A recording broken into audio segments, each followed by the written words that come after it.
Hi, everyone. Welcome to English with Caitlin, an English listening podcast. Today's episode's title Staying Safe Thieves. Be aware of your surroundings. Have you heard this before? This means you should pay attention to what is happening around you.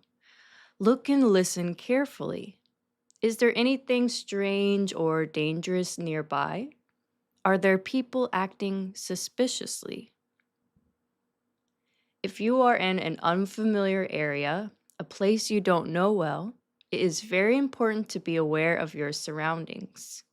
Why? Because it can help keep you safe. Today, I want to talk about how to stay safe in new places. This is especially important if you are traveling to a new country. You might not know the culture or the area very well. That's okay, but you need to be careful. It doesn't matter if you are a man or a woman, a child, or an older person. Everyone wants to feel safe, and everyone worries about their safety sometimes. I also have a story to tell you. One day, someone scary followed me home. I didn't know this person. What did I do? I'll tell you later, and I'll explain what I learned from that experience. So, let's get started. Some people say it's dangerous to travel alone. Yes, it can be dangerous. You have to be smart. You really have to be aware of your surroundings. I've traveled alone a few times in my life. I made a lot of great memories during those travels, but I had to learn how to travel safely. Have you heard stories about people having their bags stolen, their wallets stolen, or people getting scammed, tricked into giving money, paying more money, or giving away important information? These things happen in many countries, yes.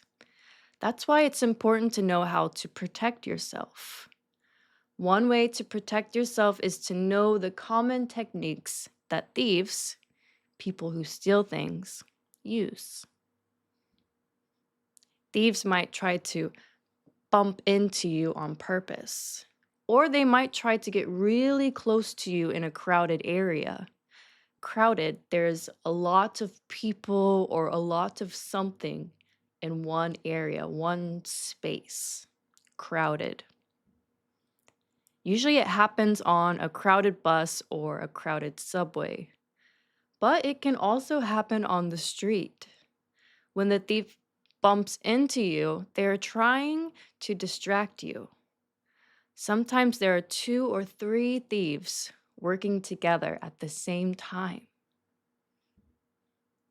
They might bump into you, they might pretend to help you. Keep your items close to you. Always keep an eye on your items. You should also be aware of scammers, bad people who want to trick you or take your money or your information. They might offer you a free tour or they might offer to carry your bags. But after they help you, they demand money. They might have said it was free, but actually, it wasn't free. They might threaten to call the police if you don't pay them. So, what can you do? Should you stay away from everyone? Should you not talk to anyone? Let's talk about some tips to prevent theft. Ready? What are some ways to prevent theft? Theft is when someone steals something from you. It means taking something that doesn't belong to them.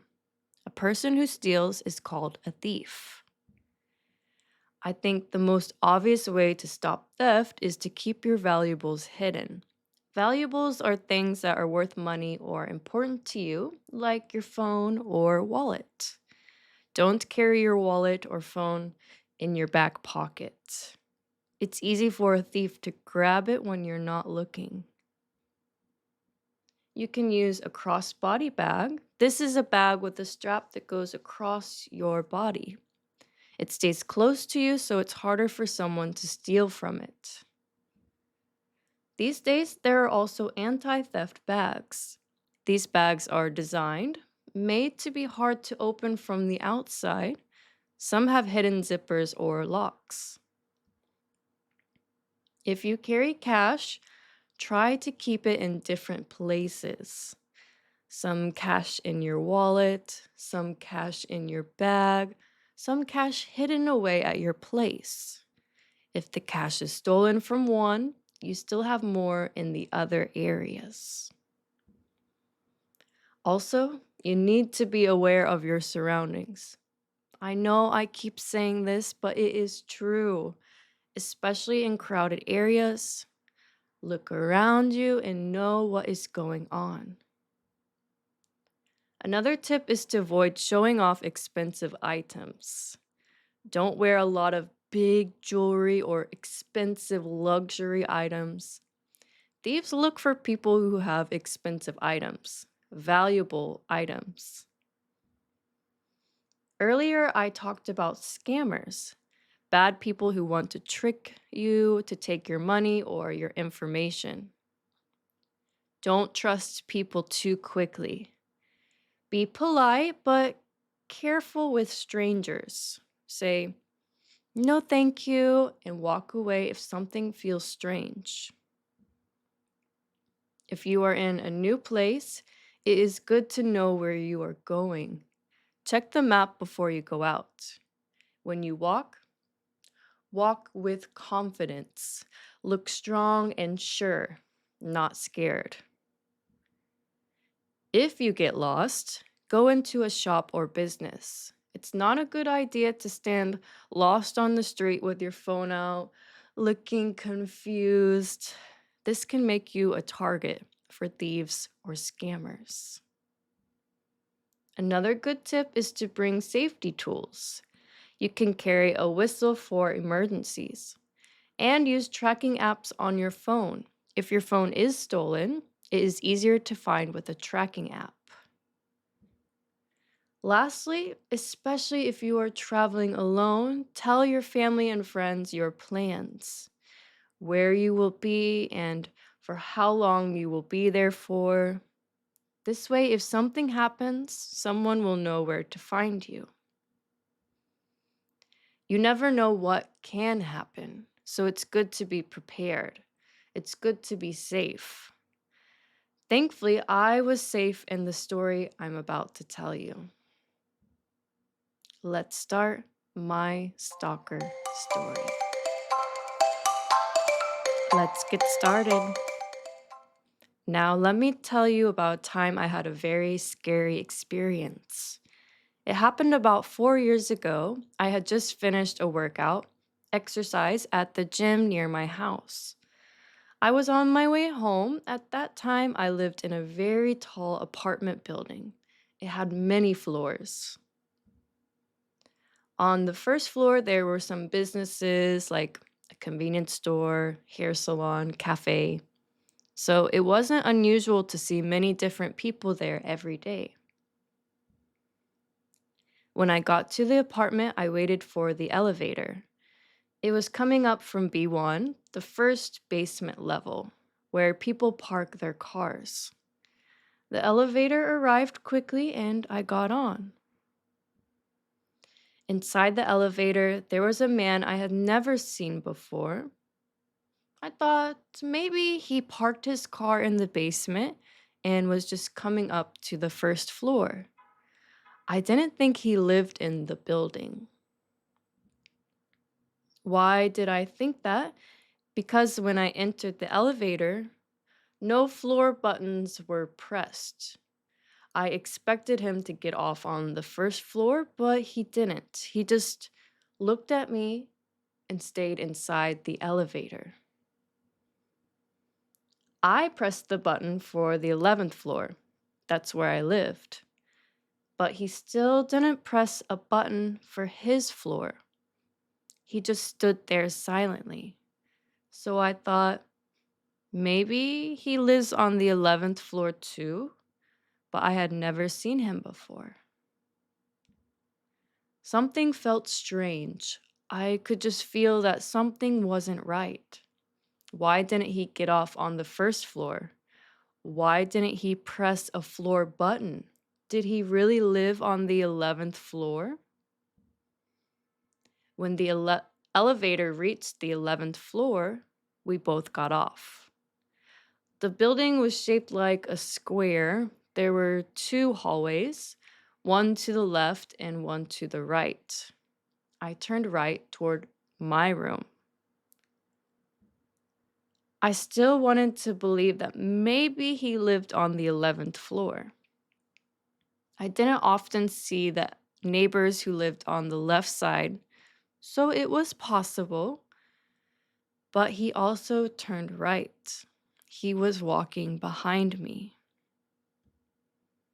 I needed to think fast. Something felt wrong. I knew I couldn't go to my room. If I did, he would know where I lived. The hallways didn't have security cameras, but I remembered the elevators did have cameras. That gave me an idea. I needed to go back to the elevators where it could be safer and where I could be seen on camera. I quickly took out my phone and pretended to call a friend. Before they even answered, I said loudly, "Hey, what room number are you?" I wanted the man to think I was looking for my friend's apartment, not my own.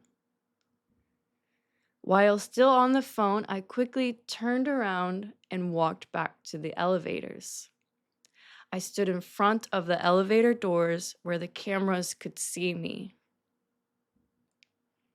I hoped maybe the man would go to one of the rooms.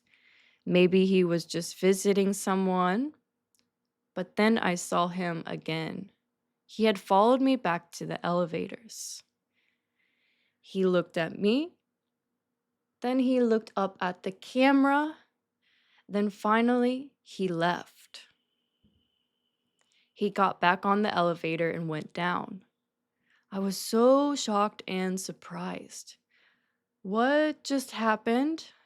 Was it a misunderstanding? Was I in danger? I'm really glad I paid attention to how I was feeling. I could tell that something wasn't right. But what if I had been distracted, looking at my phone? What if I hadn't noticed him following me? If something seems suspicious, strange, or not normal, don't ignore it. Trust your feelings. If needed, call the police and report the situation. It's always better to be safe. That is all for today's episode. I hope you enjoyed. I will see you for the next episode. Bye bye and stay safe.